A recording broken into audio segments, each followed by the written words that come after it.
Assalamualaikum warahmatullahi wabarakatuh. Selamat datang dan selamat bergabung anak-anak Miss yang Miss sayangi di SMP Brigjen Katamso 2. Perkenalkan, nama saya Lisa Andriani Saragi. Saya sering dipanggil Miss Lisa. Saya adalah guru prakarya. Nah, mungkin sebagian besar anak-anak Miss belum tahu apa itu prakarya. Apa itu prakarya? Sedikit saya jelaskan. Prakarya berasal dari kata pra juga kata karya, di mana pra diartikan sebagai belum dan karya diartikan sebagai hasil kerja. Jadi prakarya itu adalah hasil kerja yang belum sepenuhnya jadi, hasil kerja yang belum memiliki konsumen, hasil kerja yang belum ada peminatnya. Jadi yang menikmati hasil tersebut masih sang pembuat karyanya ataupun senimannya. Kemudian anak-anak Miss, di bab prakarya ini ataupun di pembahasan prakarya ini kita akan mempelajari 4 materi, di mana diantaranya ada materi kerajinan, ada materi rekayasa, ada materi budidaya, juga ada materi pengolahan. Nah, di materi kerajinan yang akan kita bahas adalah pembuatan suatu karya yang berasal dari berbagai macam bahan, baik itu bahan alam maupun bahan buatan. Dan yang kedua, itu ada materi rekayasa.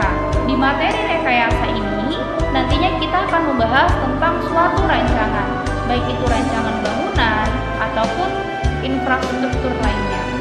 Di bab ketiga, kita akan membahas mengenai budidaya, di mana di dalamnya kita akan mengetahui bagaimana cara pembudidayaan, baik itu hewan maupun tumbuhan. Dan yang terakhir yang akan kita bahas di bab prakarya ini yaitu pengolahan. Di pengolahan nantinya kita akan mengetahui proses pengolahan berbagai macam makanan, baik itu makanan khas daerah maupun mancanegara. Di samping itu, di bab pengolahan kita juga akan mempelajari tentang berbagai macam penyajian. Baiklah anak-anak Miss, itu tadi sedikit pengenalan mengenai materi prakarya. Jadi, untuk minggu selanjutnya kita akan membahas materi yang pertama, yaitu bab 1 mengenai kerajinan serat dan tekstil. Nah, anak-anak Miss, kerajinan serat dan tekstil di mana nantinya akan kita bahas adalah mengenai pengertian serat, kemudian jenis-jenis serat. Jadi jenis-jenis serat itu berbeda menurut dari mana dia berasal. Kemudian setelah kita memahami pengertian maupun jenis-jenis seratnya, kita juga membahas mengenai karakteristiknya. Apa itu karakteristiknya, Miss? Ya, karakteristik serat yaitu adalah ciri-ciri seratnya. Jadi masing-masing serat itu memiliki ciri-ciri yang berbeda-beda.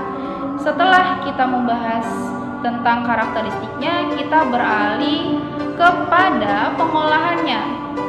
Nah, jadi di dalam pengolahan itu kita akan membahas mengenai alat dan bahannya. Apa-apa saja alat dan bahan yang digunakan dalam mengolah serat hingga menjadi tekstil. Apa itu tekstil, Miss? Nah, anak-anak Miss yang disayangi, itu tadi adalah cakupan-cakupan materi yang akan kita bahas nantinya. Ya, sudah pasti materi yang akan kita bahas akan mengasyikan apabila anak-anak Miss mampu mengikuti pelajaran yang Miss bawakan atau Miss sampaikan. Baiklah, sampai sekian dulu penjelasan mengenai prakarya sekaligus pengenalan dari saya. Sampai jumpa di materi selanjutnya.